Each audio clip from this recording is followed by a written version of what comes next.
I'm so glad you're here with me as we go on this incredible journey of self-discovery and growth. In each post or video, we'll dive into daily challenges and share heartfelt reflections aimed at empowering and inspiring each of us. Please subscribe and join our supportive community so I can know my content is helping those in need. Together, let's embrace this adventure, supporting each other every step of the way as we grow and thrive. Hello, beautiful souls, and welcome to day 22 of my 31 Days of Self-Love Challenge. It is countdown time, as we are now 9 days away from the finish line. I can hardly believe how far we've come together.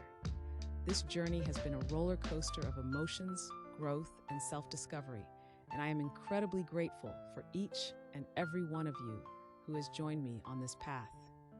Day 21 hit harder than I expected. The challenge was to reflect on something I'm working on believing I deserve.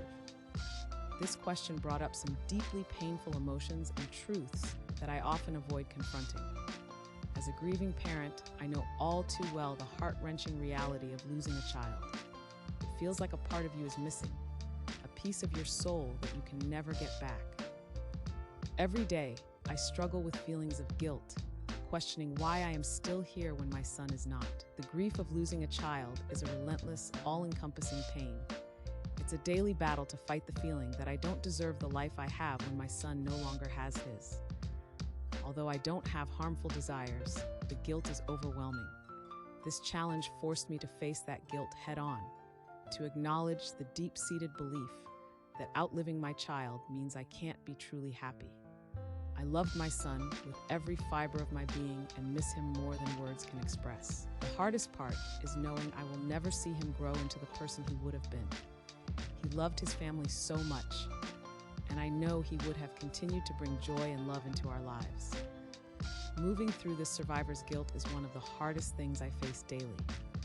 It's a heavy burden, realizing that I'm making memories he can't be part of. But I remind myself that he is at peace, and I must find a way to be at peace too. One of the most difficult aspects of this journey is learning to forgive myself.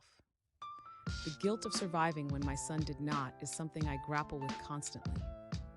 It's an everyday battle to accept that this is my reality, that I have outlived my child.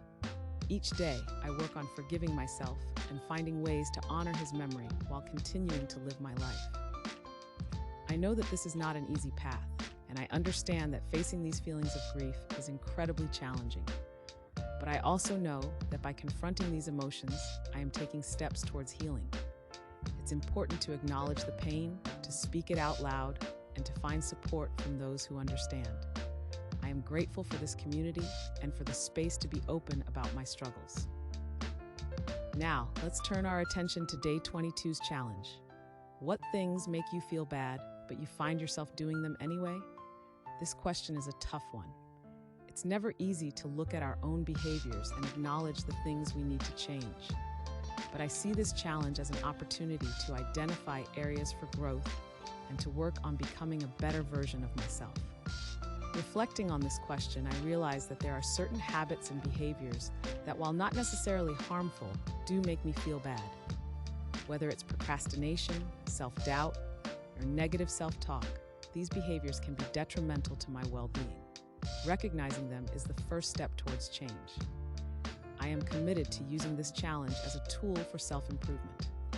It's a chance to examine my actions, understand why I engage in behaviors that don't serve me, and find ways to change them. It's about being honest with myself and taking responsibility for my own happiness and well-being. As we move forward in this journey, I encourage all of you to take a moment to reflect on the things that make you feel bad, but that you find yourself doing anyway.